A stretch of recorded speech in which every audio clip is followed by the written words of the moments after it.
It's time to cook with Susan Beck, and today I will be continuing my series on making homemade soups. You can make a great homemade soup by just going through your kitchen cabinets, refrigerator, freezer, crisper drawers, and seeing what you have. So here are your basic ingredients that you need to make a soup. As I begin my video series on creative homemade soups, we are going to start with chicken noodle soup. Now for these recipes in this series, we will not be using a recipe. We are just going to go to our pantries, freezers, refrigerators, and dig in for what we have that needs to be used. So I have 3 carrots left in my refrigerator and some celery that's not looking so great. I have a new package of mushrooms as well as a package of peas that I froze last June from my garden. We have butchered our chickens, and when we do that, we boil the meat off of the bones. So I have a little package of frozen chicken meat as well as 8 cups of chicken broth. I've got this partial package of noodles, and I'm going to season today with salt, pepper, thyme, and smoked paprika. Well, I'm just finishing up peeling my carrots for our chicken noodle soup. And I'm just going to cut those carrots into some bite-sized pieces. I usually try to make them somewhat uniform in shape because they cook evenly that way. So we're just going to make some little rounds of carrots. Now these just happen to be the last 3 carrots in my cupboard, so that's how many I'm going to use. I should say in my refrigerator, not my cupboard.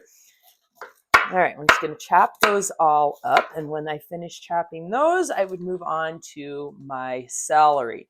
Now I don't want this end down here, but you know, I actually love keeping all these little green tops in my casseroles and soups when I am using my celery. Now there's a spot that's not so great. If you remember from my original video when I talked about how to make soups without recipes and how to just go through your pantries and refrigerators, I said that this celery was on its way out. But it's perfect to use up in today's soup. All right, those are all chopped, and I'm going to add some mushrooms to my soup today as well. Something I often add is onions to the soup, or almost any soup. So you could pull out some onions if you had those, or maybe you have the end of a rutabaga or a few parsnips or something different in your refrigerator as well. So give some different things a try. Again, we don't care what kind of vegetables you use. You are using up what you have. Vegetables are all chopped. Let's take a look at that chicken. Now, if you notice this chicken at the intro to this video, it didn't look like I really had very much, but I probably have a good 1.5 cups, if not 2 cups. It's just when I put it into my bags and they're shrunk and sealed, it kind of compresses it all. Now, if you had chicken for supper last night, maybe there's a piece of chicken left over and you could take the meat off the bone and use that in your soup, or buy a couple chicken breasts and saute those up and use them. I do like my chicken to go into my soup already cooked. Now my last vegetable I have is peas. I am not going to put those in until closer to the end because the cooking time for peas is very short. Now, I really like to saute my vegetables before I put them in with the soup broth. So today we're going to do that in one big pan. We're going to saute in here, and then we'll add the broth directly to this and save on the dishes. Now, because I like to saute them, I like to use some olive oil or canola oil or whatever you prefer. Butter would be great too. Today I'm going to use one of these little cubes out of my freezer. I have a video that I will post below if you haven't seen it on how to freeze herbs and keep them for winter use. So these are my fresh herbs in the summer. This one happens to have oregano in it. With my heat on medium to medium high, I am going to melt that ice cube of olive oil, and this one happens to have the herb oregano in it. To this, I will be adding all of my vegetables. Except those peas again. They don't take as long to cook, so we'll put them in last. Well, my vegetables are getting nice and tender. They don't need to be super soft because they're going to cook a little longer in that broth, but I do want them somewhat tender. where, you know, you could maybe at least partially stab a fork into the carrots. All right, let's add all that wonderful chicken.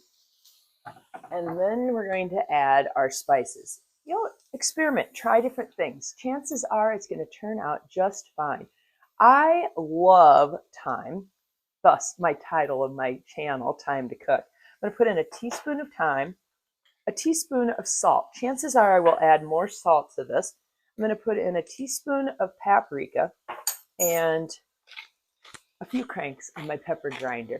Pepper and salt to me just are really needed in all soups. So start with that. Maybe that's all you want to put in is pepper and salt. The other key thing is you have to taste your soup as it's cooking. And now we're going to add our broth. Now I have 8 cups here today. I probably had 3 cups of vegetables. And I know I had a cup and a half of the chicken. Now, 8 to maybe 12 cups is what I will want. I don't really know yet. I'll just play around with this as I go. Now, I only thawed from my freezer an 8-cup package of this broth. So if that is not enough, then I always have some of those granules and soup base in the little canisters that I can add to this. Or more likely, I'm just going to add some water to it. If I've got enough flavors coming through with my seasonings in there, I really don't have to worry about it being broth necessarily. In fact, some recipes I've seen use half broth and half water to begin with. Again, you're just experimenting and trying different things and coming up with a recipe that uses what you have. And I just want to stress, and I guess my channel's goal has always been that most recipes, if it's not a baking item where you need the cake to rise properly or something, really do not have to be followed exactly. All right, we're going to then add our noodles. I happen to have half a bag of some noodles in my cabinet, so I'm just going to use that many today, and I can already see that it's probably plenty thick by the time those noodles get softened and take up a little more space and a little of this liquid. Probably going to have to add some water. Here's our soup with everything except the peas, but there's not a ton of broth, and that's up to you if you want it to be a little more stew-like or soup-like. I'm going to add 2 more cups of water and possibly some more later. We're going to let those noodles cook. Then we're going to add the peas and taste it to see how well it's seasoned. My soup has been simmering away here for probably about 10 minutes. The goal is to get those noodles done. So if I look at those noodles, they're not crunchy anymore.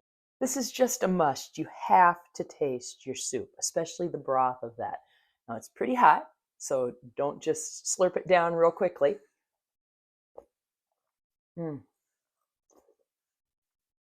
I can taste that thyme. It's fabulous. I can taste that pepper. But as I predicted, it's the salt I really need. I'm going to add at least a good teaspoon more, maybe even a teaspoon and a half.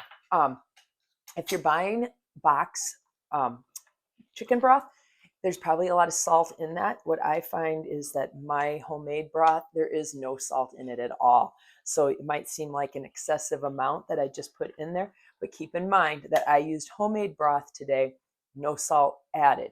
But those box mixes, check those granules and bouillon cubes on the label. Chances are there's already salt. I'm gonna let that simmer on low. In fact, I'm gonna move it back to my back burner and turn that down to a low temperature there. And just let this simmer for a little bit longer. Let those flavors all meld together. And I am gonna taste it one more time to see if that amount of salt was sufficient. I'm about ready to serve the soup. So we're going to add those peas. They don't take long to cook because that broth is hot. They just kind of need to heat through.